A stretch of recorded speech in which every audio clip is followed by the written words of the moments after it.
ରାବଣର ଶେଷ ସମୟରେ ରାବଣ ଯେତେବେଳେ ଶଯ୍ୟାଶାୟୀ ହୋଇ ଶୋଇଥିଲା, ସେହି ସମୟରେ ରାମ ଲକ୍ଷ୍ମଣଙ୍କୁ କହିଲେ, ଯା ରାବଣଙ୍କଠୁ ଆଶୀର୍ବାଦ ନେଇକି ଆ।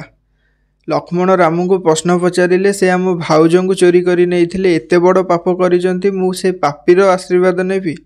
ରାମ ସେଠି କହିଲେ, ସେ ଯେତେ ପାପ କଲେ କ'ଣ ହେବ, ସେ ମହାଜ୍ଞାନୀ, ତାଙ୍କ ଆଶୀର୍ବାଦ ନେଇକି ଆ।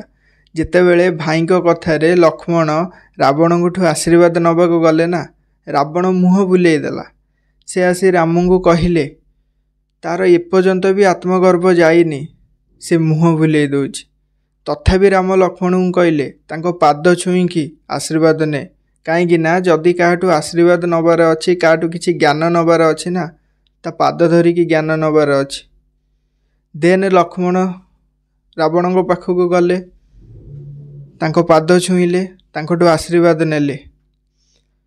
ରାବଣ ଶେଷରେ ଲକ୍ଷ୍ମଣଙ୍କୁ କହିଲେ, ତମ ଭ୍ରାତା ରାମ କେମିତି ଜିତିଲେ ଜାଣିଛ? ଲକ୍ଷ୍ମଣ ଆନ୍ସର ଦେଇକି କହିଲେ, ମୋ ଭାଇ ଜଣେ ପରାକ୍ରମୀ, ସେ ଜିତିଲେ। ରାବଣ ସେଥିରେ ହସିକି କହିଲେ, ସେଥିପାଇଁ ଜିତି ନାହାନ୍ତି, ସେ ଜିତିଛନ୍ତି ତାଙ୍କ ସହ ପରିବାର ତାଙ୍କ ସହିତ ଥିଲେ, ଯେଉଁଠିକି ମୋ ପରିବାର ମୋ ସହିତ ନଥିଲା।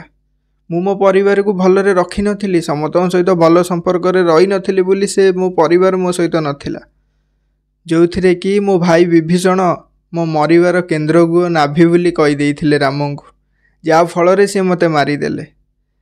ଏ କଥା କହିବାର ମାନେ ଏଇଆ କି ତମେ ଯେତେ ବଡ଼ ଲୋକ ହେଇଯାଅ, ଯେତେ ଯାହା କର, ନିଜ ପରିବାରଠୁ କେବେ ଅଲଗା ହୁଅନି। ତମ ପରିବାର ଯଦି ତମ ସହିତ ଅଛି ନା, ଏ ଦୁନିଆରେ କେଉଁ ଶକ୍ତି ବି ତମକୁ ହରାଇ ପାରିବନି।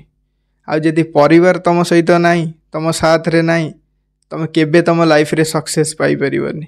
ଆଉ ଯଦି ବି ସକ୍ସେସ୍ ପାଉଛ, ରାବଣ ଭଳିଆ ଅବସ୍ଥା ହେବ, କେବେ ବି ଖୁସିରେ ରହିପାରିବନି। ବୁଝିଲ ତ? ବୁଝିବା ଲୋକ ଠିକ୍ ବୁଝିବ। ରାଧେ ରାଧେ।